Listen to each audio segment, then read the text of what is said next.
Here's part 2 of how I healed from depression and anxiety and suicidal ideation. Go ahead and watch part 1 for the most important aspect of this healing journey, but let's get into part 2. Yes, healing was definitely a process. This second part is that I went to counseling 2 separate times for a couple months each to learn how to cope and process through the emotions that I was experiencing at that time. Both times I went to counseling, they were great counselors. We made a plan of action immediately of what the healing journey would look like, and we stuck to it. After a couple months with my first counselor, I remember him telling me, okay, I think we're ready to switch to every other week. And I remember thinking, like, I am not ready for that. Like, I need you. But we did it, and you know what it showed my brain? It showed my brain that I was capable of doing the things that he was teaching me without him. And that is such an important aspect of a good counselor.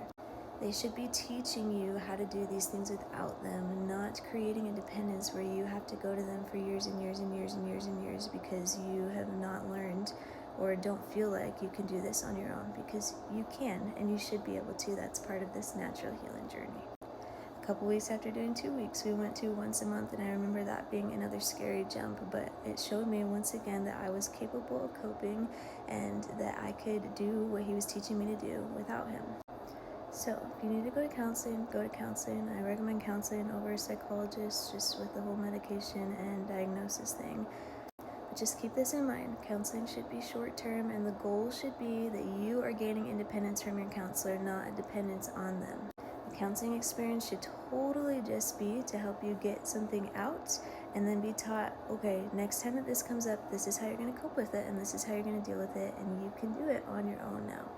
It's very similar to the analogy of riding a bike. You'll start with training wheels, like having a counselor. You're going to start with someone who's going to teach you how to do the motions, how to work through emotions, and then at some point you should be able to take those off and do it on your own. I see a lot of corruption in this industry, and a lot of counselors practice unethically. They do it for the money, they draw people in, and they just never have this goal in mind of getting them independent, and it hurts people, and it's really not how it's supposed to be or how it was designed to be. So just have wisdom when you're picking a counselor, and know that the goal in mind is so that you will not have to have them for the rest of your life, just for a season to learn how to cope and process so that you can continue the healing journey on your own.